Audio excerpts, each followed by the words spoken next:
Okay guys, so we added a couple of extra security features into LeadBlasta for when you are collecting email addresses. Okay, so for example, I did some testing with some of the emails that we had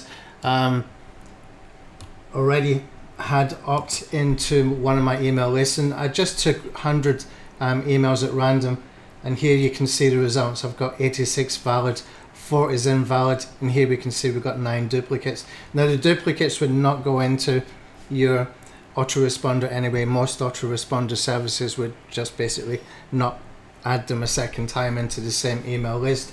So that's not a big problem, but the invalid is what we want to avoid. So at the moment that's like 4%, okay, invalid emails, and that's when people can go into your Chrome extension, and when they're signing up, for example, when they're signing up, once they go into the Chrome extension, they're presented with the Optin lock. Okay, so if they want to just submit something that isn't correct email, it's just a fake email, then it's a major problem. Okay, because 4% bounce rate would be really high, and we don't want to have that. Okay, so we had to take some steps to prevent that from happening.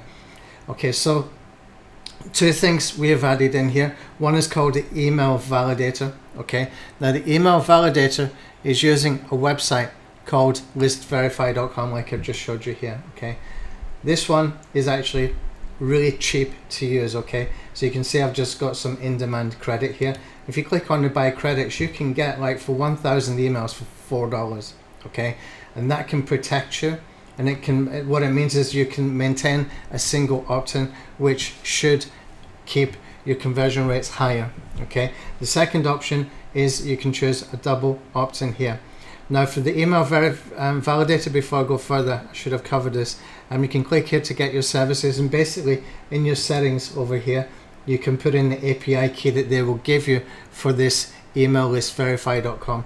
Okay, so even just $4 will keep you covered for up to 1,000 opt-ins, and that's a good price. I mean, you can't get much cheaper than that, and it's a good thing to do because it's going to increase your open rates. Okay, it's going to reduce your bounce rates.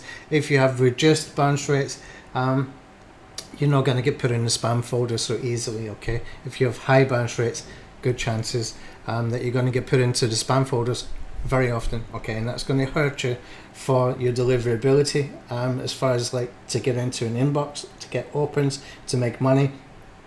And eventually what will happen there is your IP will start to get a bad reputation. Okay, so you'll just hit the spam box every single time. That costs you money with email marketing. We want to be using even a smaller list that is more active users. Okay, and that will increase the open rates, will increase the click-through rates as well, and that gives you a good reputation. So even though it's less people, you're going to make more money. Okay, that's the way it works. The other option here is a double opt-in, which you can do. You just choose a double opt-in in here. Now there's some other things here that you need to take notice of, that you're probably aware of anyway, where you can choose to pick first name and last name, etc.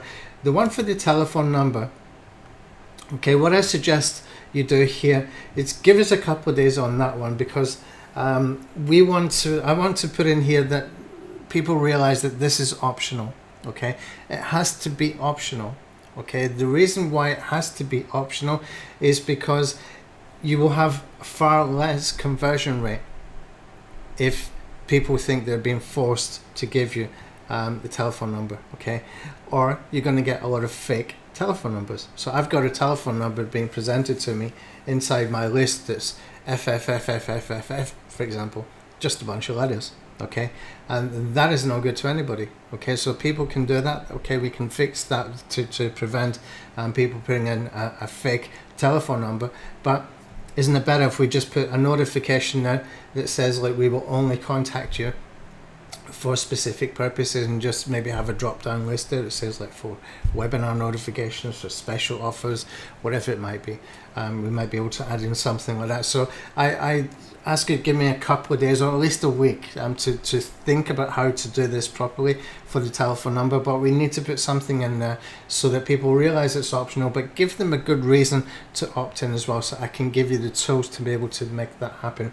Okay, and that's going to increase the subscriptions into your SMS lists, and also it's going to increase the real emails that you've got coming into your email list as well. Okay, so we've got a couple of really good options in here. Now the other thing with the double opt-in is this: when it's a double opt-in, it's going to give them a pop-up. I need to do a separate video. I haven't got a brand new app uploaded yet, but when I do, which is probably going to be sometime tonight, I will do a separate video. But what happens is you will get a pop-up come up when somebody has to double verify, and when they have gone to the email and verified, the pop-up will disappear. Okay, and it will let them access the app. So you can use both.